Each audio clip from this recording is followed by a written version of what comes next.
A'udzubillahi minasyaitonirrajim. Bismillahirrahmanirrahim. Assalamualaikum warahmatullahi wabarakatuh.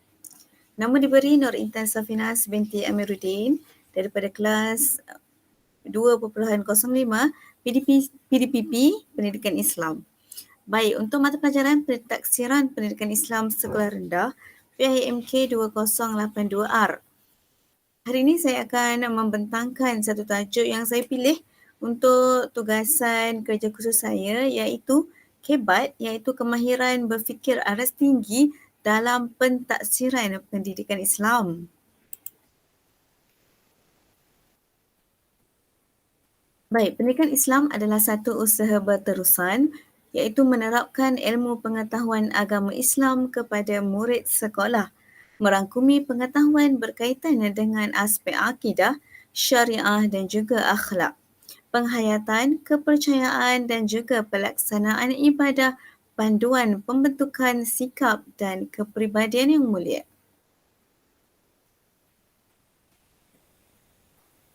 Dalam pendidikan Islam di sekolah ada pelbagai bidang. Antara bidang yang telah dikelaskan yang terdapat di dalam dokumen standard kurikulum dan pentaksiran, iaitu berkaitan dengan Al-Quran dan tajwid, ibadah, akidah, sirah, adab dan juga berkaitan dengan tulisan Jawi.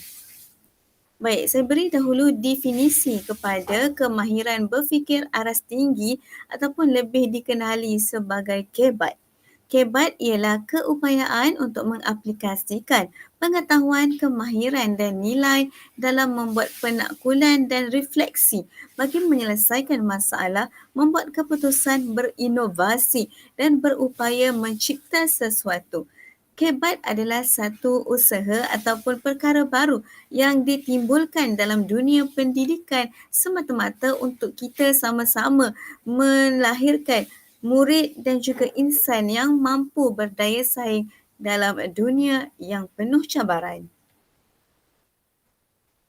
Seterusnya, saya terangkan terlebih dahulu falsafah pendidikan kebangsaan. Pendidikan di Malaysia adalah suatu usaha berterusan ke arah lebih memperkembangkan lagi potensi individu secara menyeluruh dan bersepadu untuk mewujudkan insan yang seimbang dan harmonis dari segi intelek, rohani, emosi dan juga jasmani berdasarkan kepada kepercayaan dan kepatuhan kepada Tuhan. Usaha ini adalah bagi melahirkan warga negara Malaysia yang berilmu pengetahuan, berketerampilan, berakhlak mulia, bertanggungjawab dan berkeupayaan mencapai kesejahteraan diri serta memberi sumbangan terhadap keharmonian dan kemakmuran keluarga, masyarakat dan juga negara.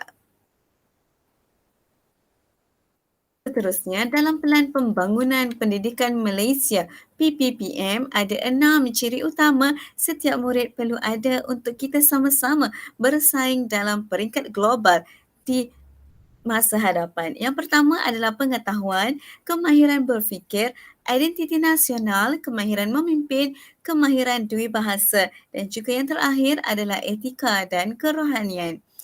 Di sini saya ingin fokuskan berkaitan dengan kemahiran berfikir.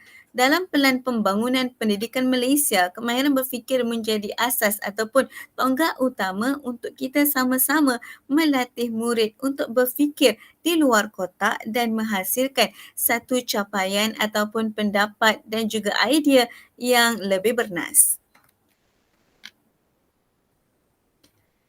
Mengapa KEBAT penting? Kemahiran berfikir aras tinggi penting dalam pendidikan adalah bersebab dan ini adalah untuk kita sama-sama menghasilkan model insan yang cerdas, kreatif, inovatif bagi memenuhi cabaran abad ke-21 agar negara mampu bersaing di persada dunia. Baik, di sini saya ingin terangkan elemen-elemen yang perlu ada dalam melaksanakan kemahiran berfikir aras tinggi KEBAT. Elemen yang paling utama adalah yang pertama iaitu kurikulum. Perubahan dalam kurikulum. Sebagaimana yang kita sendiri ketahui, sekarang ini telah bertukar daripada KBSR kepada KSSR dan dalam dokumen standard kurikulum dan pentadsiran juga telah menerangkan secara lebih lanjut bagaimana perubahan kurikulum yang berlaku untuk kita sama-sama memberi penekanan terhadap pelaksanaan kebat dalam pendidikan dan juga secara lebih khusus dalam PDP. Dan yang kedua adalah pedagogi, iaitu perubahan dalam pendekatan. Di sini saya yakin dan percaya semua guru telah didedahkan dengan pelbagai kaedah pengajaran yang pelbagai.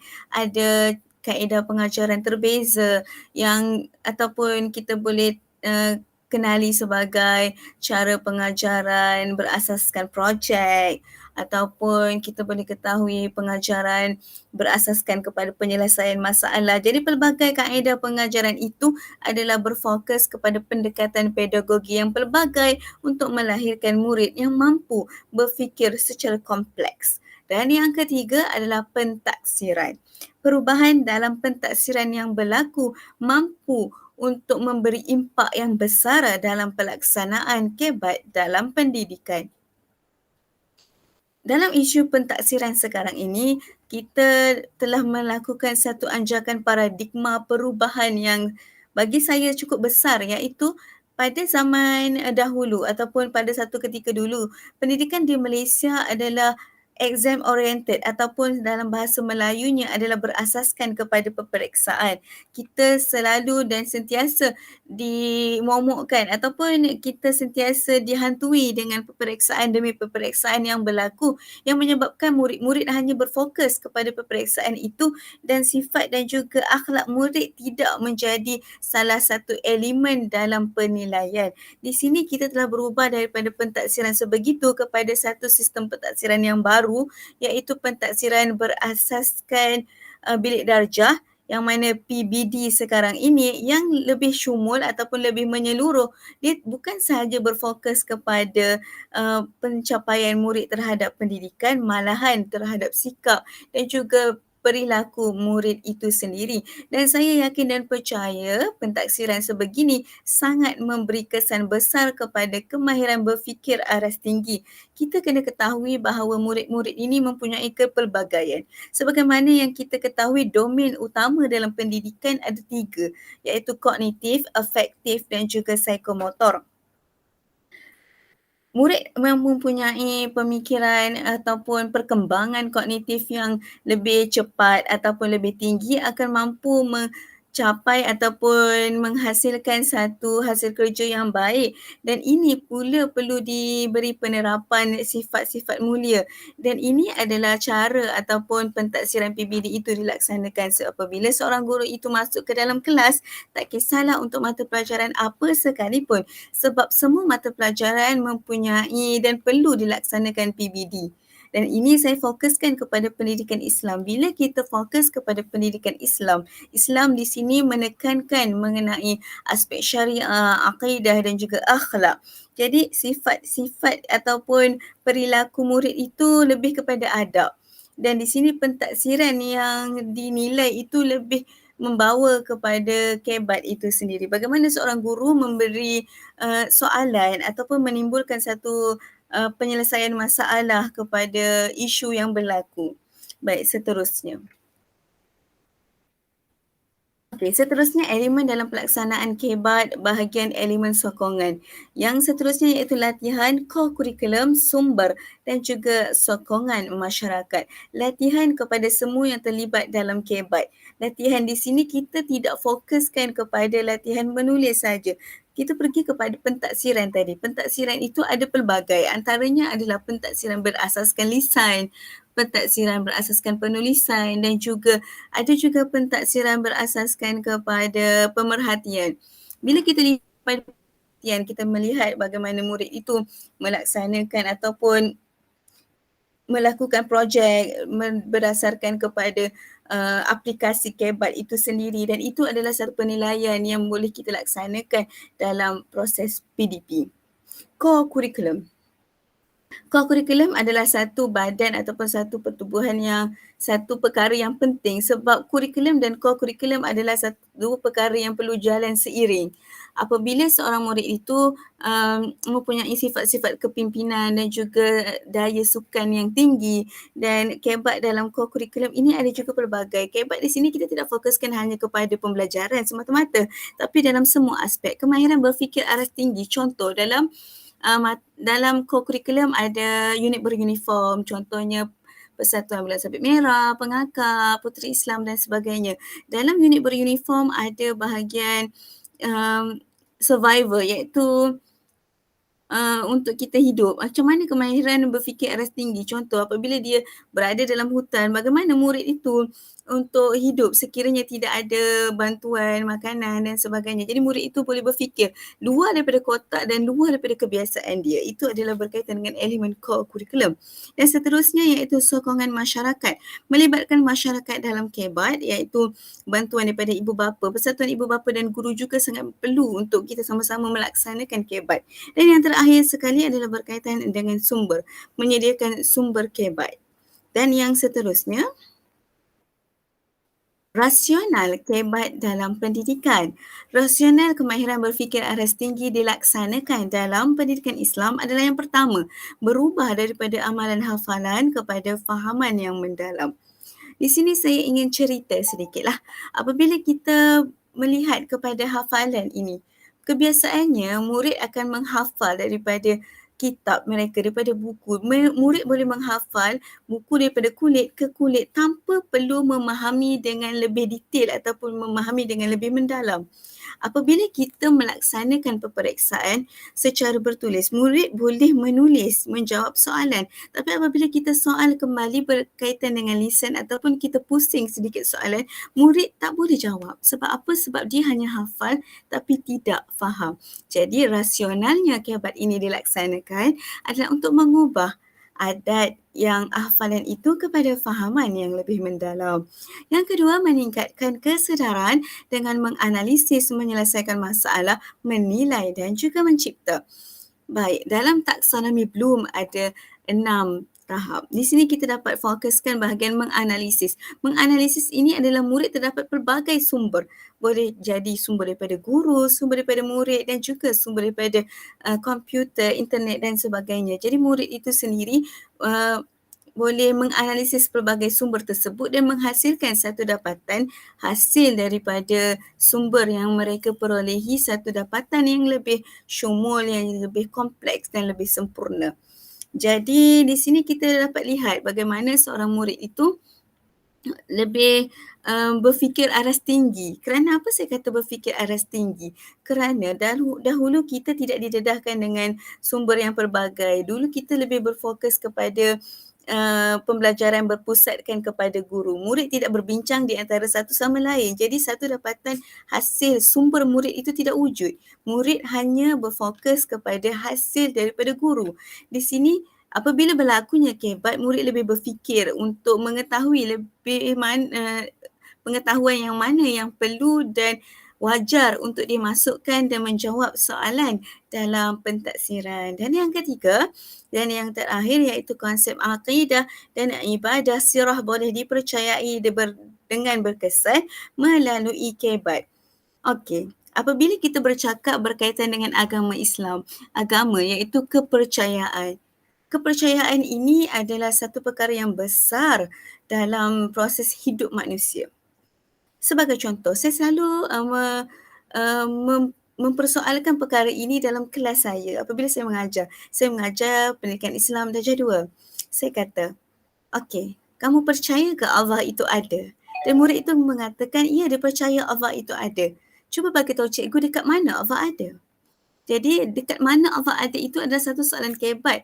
Kerana ada murid yang mengatakan Allah itu ada di langit, Allah itu ada di sini dan segalanya. Sedangkan jawapan yang sebenarnya adalah Allah itu ada di mana-mana. Bagaimana kita nak rasa Allah itu ada? Kita boleh bagi analogi. Contoh, apabila kita tengok kipas, kipas tu bergerak. Kita nampak ke angin itu sebenarnya?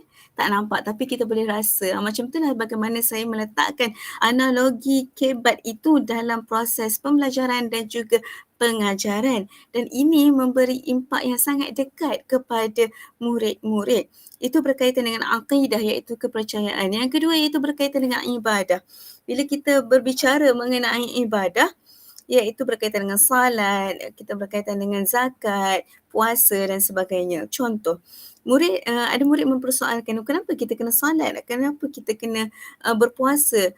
Kalau kita tak puasa, kita jadi apa? Jadi persoalan yang timbul daripada murid sekolah rendah itu akan menyebabkan mereka berfikir secara aras tinggi dan menghasilkan satu dapatan berdasarkan kepada fahaman yang diberikan oleh guru. Dan ini akan lebih memberi kesan kepada kehidupan mereka lah. Dan yang seterusnya, persekitaran pembelajaran kebat. Yang pertama, strategi pengajaran dan pembelajaran yang berbentuk inquiry, penyelesaian masalah, penyelidikan dan juga berasaskan projek. Apabila kita melihat kepada strategi pengajaran dan pembelajaran ini yang berkaitan dengan penyelesaian masalah, guru masuk ke dalam kelas dan buat set indaksi. Daripada set indaksi itu kita boleh buat bahagian penyelesaian masalah, timbulkan satu permasalahan dan murid berfikir bagaimana untuk menyelesaikan masalah tersebut. Apabila murid itu berfikir dan di situlah bagaimana pemikiran itu dilatih untuk menjadikan seorang murid itu mempunyai kemahiran berfikir aras tinggi. Yang kedua, pelbagai pendekatan dan juga aktiviti dalam bilik darjah. Guru dan murid menggunakan alat berfikir seperti peta pemikiran, penyoalan aras tinggi semasa PDP dilaksanakan. Dan yang ketiga, iaitu pengajaran dan juga pembelajaran akan berubah menjadi pembelajaran dan pemudahcaraan, di mana guru berperanan mengajar dan murid belajar semasa melaksanakan aktiviti aras pemikiran rendah, dan apabila aras pemikiran meningkat ke aras yang lebih tinggi, guru berperanan sebagai pemudahcara semasa murid belajar. Okey. Apabila kita klasifikasikan kepada dua bahagian, iaitu pemikiran aras tinggi dan juga pemikiran aras rendah.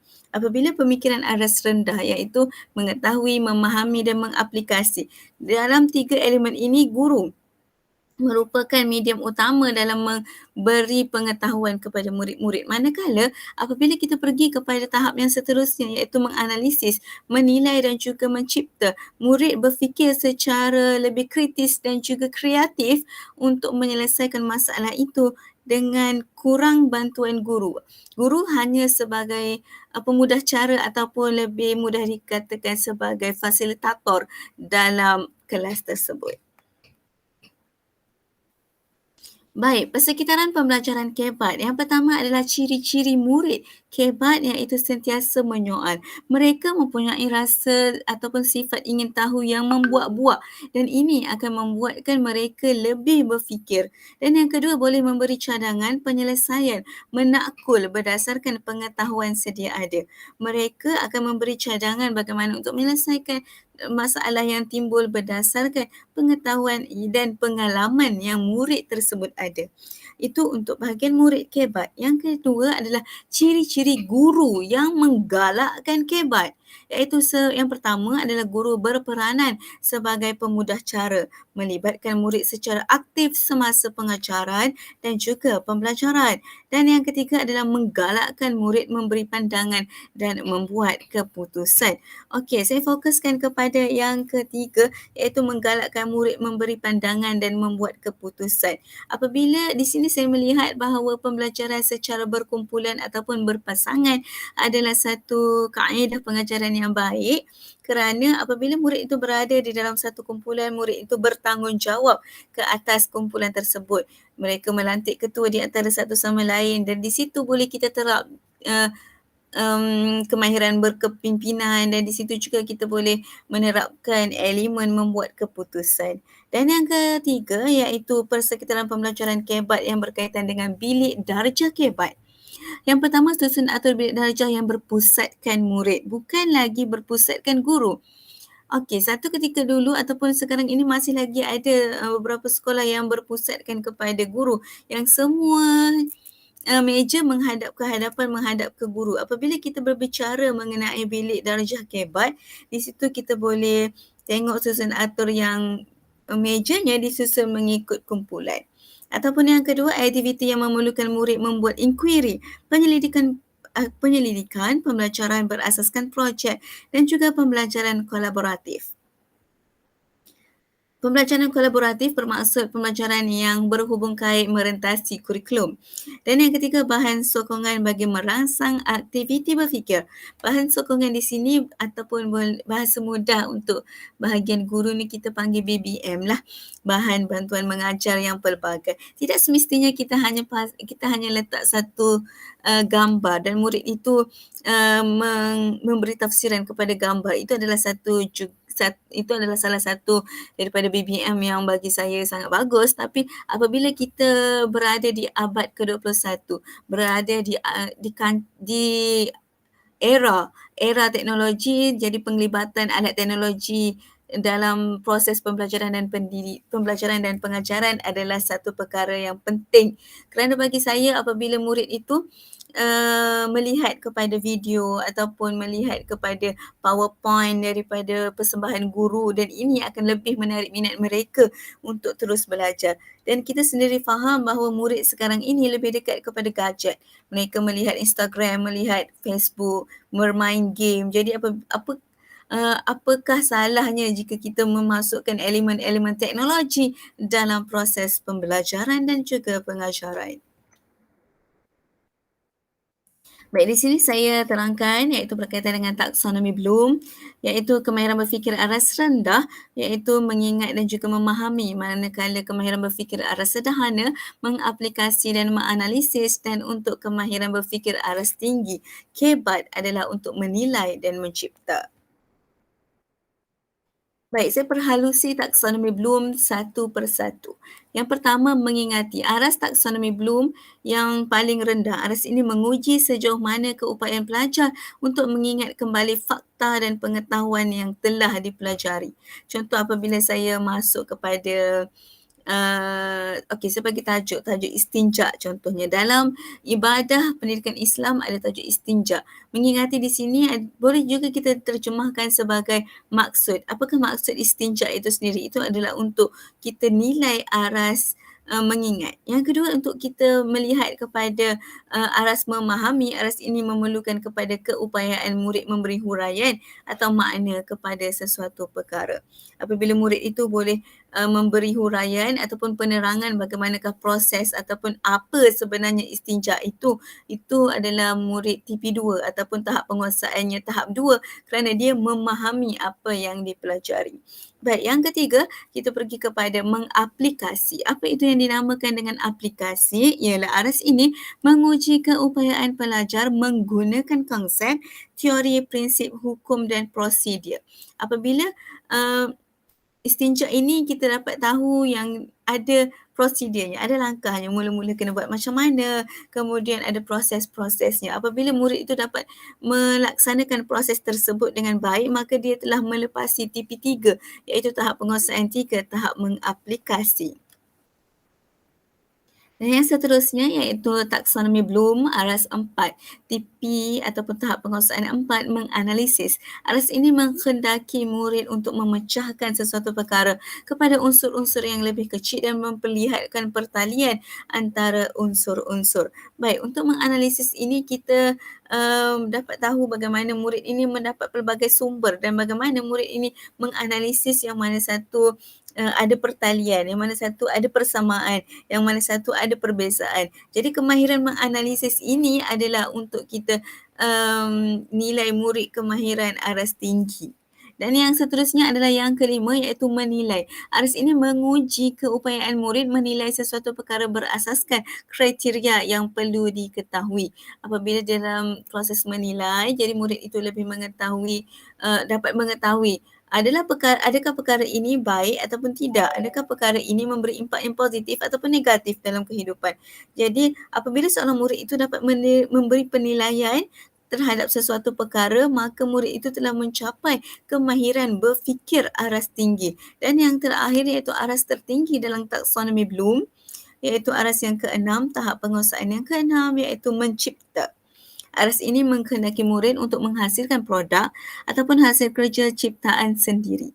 Daripada istinja itu sendiri, kita dapat tahu bagaimanakah maksud istinja, apa dalilnya, bagaimanakah aplikasinya, apakah analisis persamaan dan juga perbezaan dengan perkara sekarang, dan yang kelima, adakah istinja ini memberi impak yang positif ataupun tidak dalam kehidupan, dan yang keenam adalah mencipta.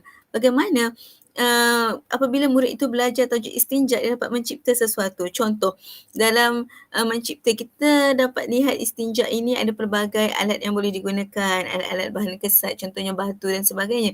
Jadi mencipta di sini, murid boleh mencipta sesuatu pendapat ataupun hasil kerja yang mana boleh menggantikan ataupun boleh disamakan dengan alat istinja itu. Jadi hasil dapatan daripada perkara tersebut dapat menunjukkan bahawa murid ini bukan sahaja memahami tapi mampu berfikir lebih mendalam terhadap tajuk itu sendiri.